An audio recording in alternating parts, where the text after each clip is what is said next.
Hello, and welcome to the beginning of the last days. It is great to be with you. We are seeing epic things happening in our country. Trudeau is under the gun, and we hope that he stays there. We hope that he is held accountable for what he has done. We'll see how that all goes. I want to get to our guests very, very fast today, so I'm going to delve into my father's Bible.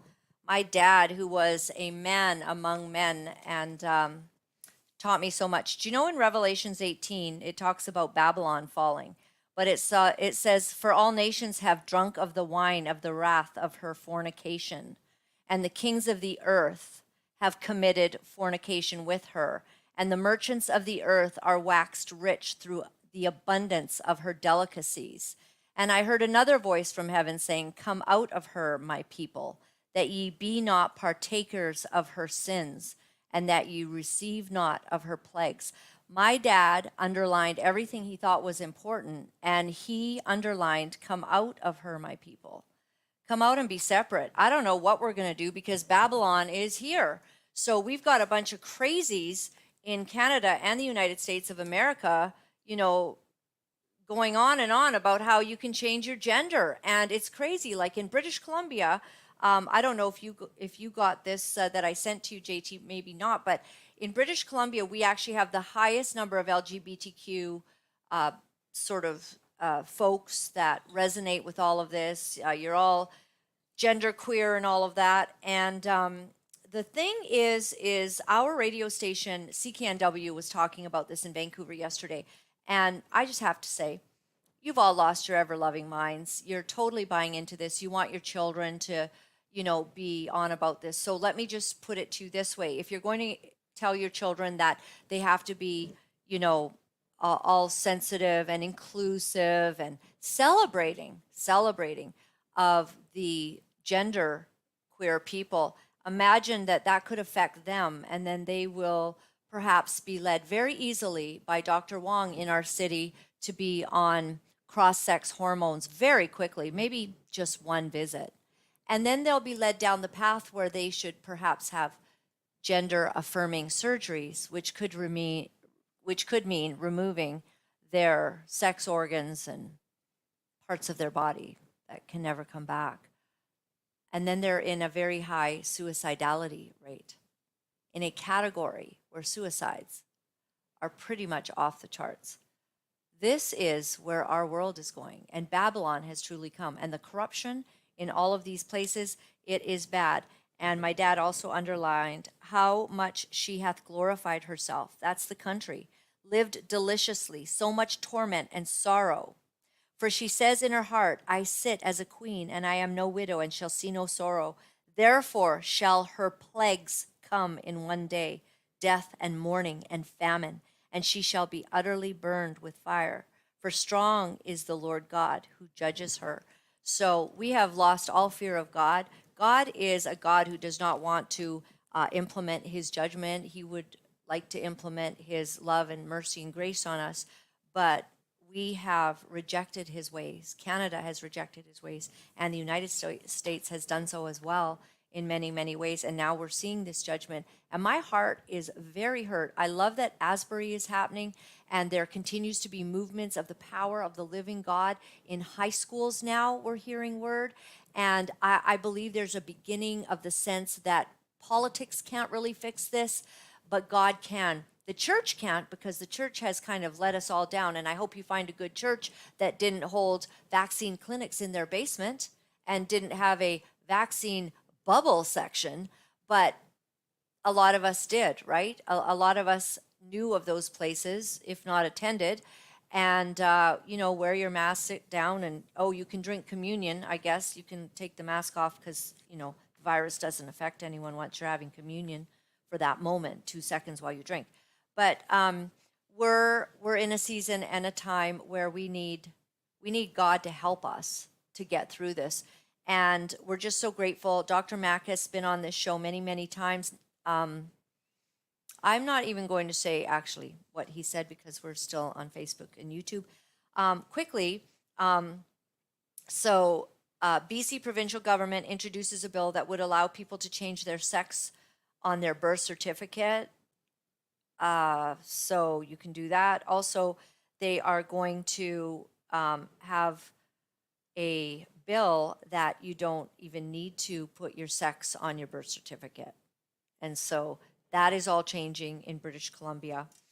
And I think that when you're born and you got boy parts, then you're a boy. But we've got we've got a whole Babylon thing going on, and they have bought the Kool-Aid. And these people talking on the radio yesterday, I mean, I just had to roll my eyes and laugh at what people have decided. And I guess women are being erased, right? It was just International Women's Day. Look at all the men who are now getting the women's awards. Woman of the Year, you know? You're allowed to weightlift. Men are allowed to weightlift against the women. I mean, it's hysterical. And all the feminists, they're just kind of like, they're blinking. I think this is okay. I think this is the way that we have to do it. It just Doesn't proves quite seem that right. men can do anything and we can do it better than women, Right. even being a woman. Exactly. Men can now be better women than women, and they're taking all the awards. So, you feminists out there, you think that's okay? What a joke. What a joke. And you're all down with it. So, I give up. Do whatever. I don't celebrate any men that think they're women. Not one. None. At all. Not ever. Ever. We got some banking issues going on, and this is the last thing that I'll talk about. So, Silicon Valley Bank is shut down, the biggest bank to fall since the financial crisis. Right at this moment, I want to let you know, we've been warning you, we've been letting you know that you cannot keep sustaining our economy when you have printed money and there's nothing backing that money. Sooner or later, the house of cards falls down.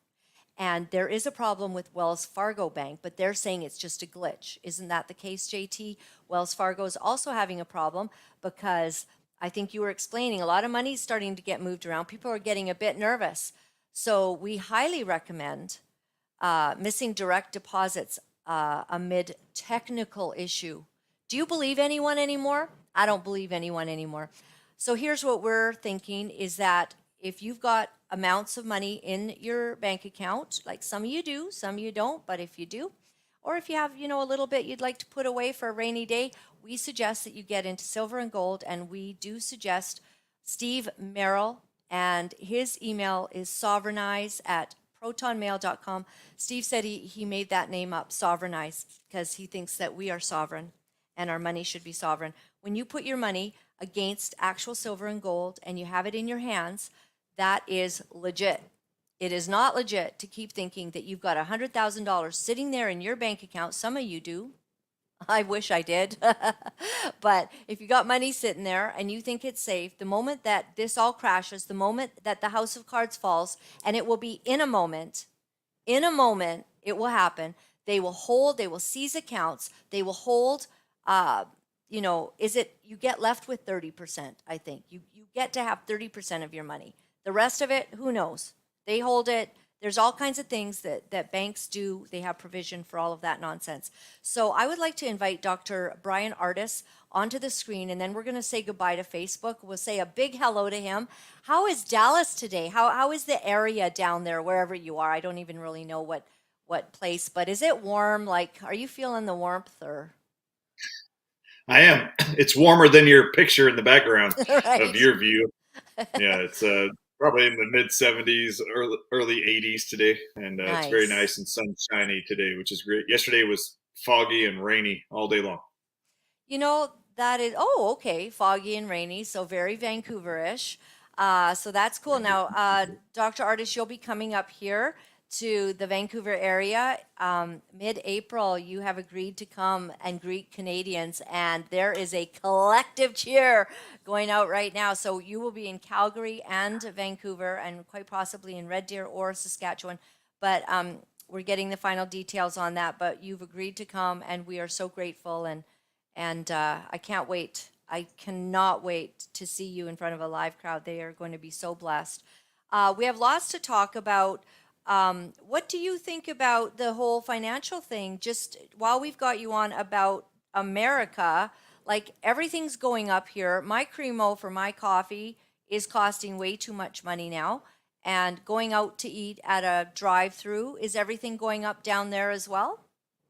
Oh my goodness, everything is getting massively expensive, obviously. Way more than I ever anticipated for sure.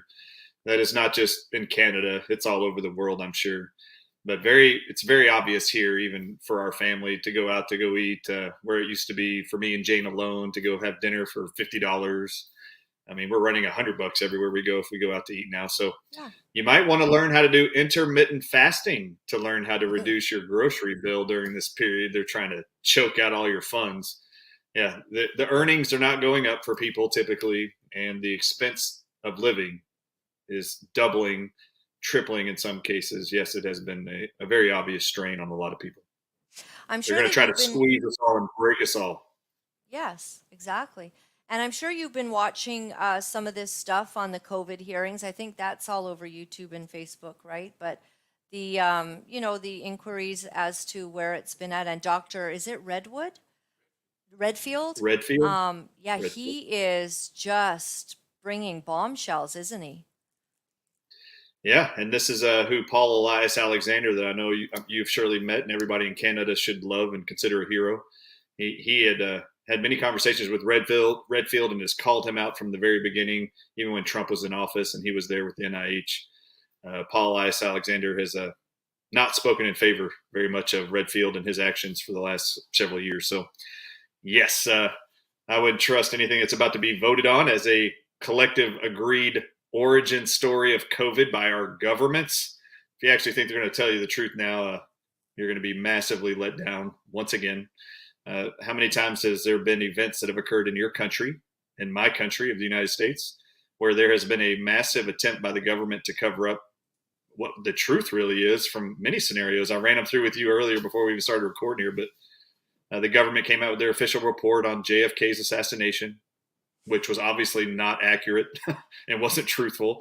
The 9/11 production of their findings for a year, 2 years later, still wasn't accurate and still wasn't truthful. So, what can we expect now on a global scale, where the governments of the world and the health federations that represent global country organizations like the World Health Organization, the United Nations, at what point do we actually think now they're going to be honest to us as a whole, that the governments of this world were not in on what was being created as a global, all at once, orchestrated envenomation, really, and attempt to vaccinate the entire world? They were all in on this. There's no way that they're going to be honest right now and let you know we're also responsible. Right. In I my think opinion, this is everybody's kind of how. lost.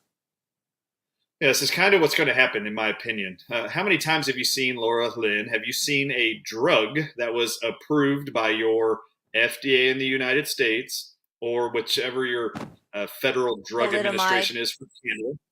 Yeah, so whenever they have approved a drug, how many times have you seen law offices later, after the government has approved them, how many times have you seen that the FDA or this organization in Canada is being sued for approving a drug and declaring it safe and effective?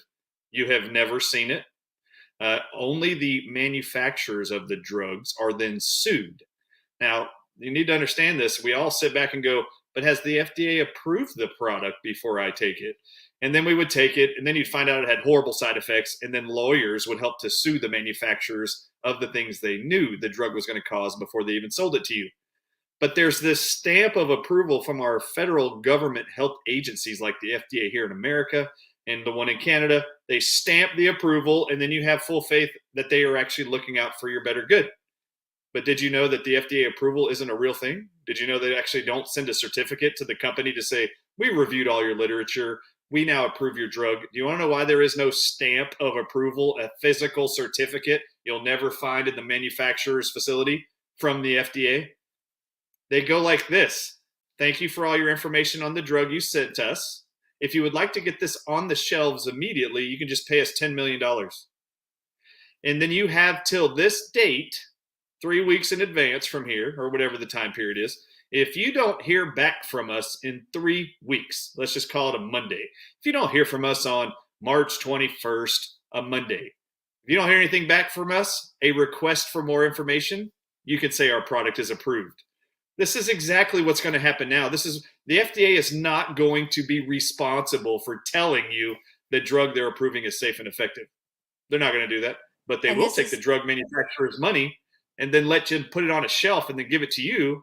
And then they can say that you approved it, FDA approval or the Canadian group approval, and they will never be held liable for the injuries coming from those actual drug experiments or drugs that are being put on the market or the vaccines they approved. This is really disgusting, but these groups that we put full faith in to protect us, they are completely immune. Good luck. They didn't put right. anything in writing that said it was approved. They didn't say we cleared this for you, and we now as a government institution are going to be responsible for your health and the outcome of what happens to you after you take the drug. No, Well, you've never I seen want to them get be into all of responsible. this. Yeah, I want to get into Nope. all of this, and I'm just going to tell Facebook and YouTube, we are going to ask you right now, head over to Rumble. We have put the description right into the chats, and you can do that, or you can go over to Rumble and Google my name, Laura-Lynn Tyler Thompson. We have huge numbers already on, and so just head over there because we want to respect the platforms that do not wish to discuss certain things, and we're going to now let you guys go, but we're staying with Dr. Bryan Ardis for the foreseeable future. So get over to Rumble. All right. So Dr. Ardis, how can they, I mean, this is such a fraud. And now we're finding out that, well, of course,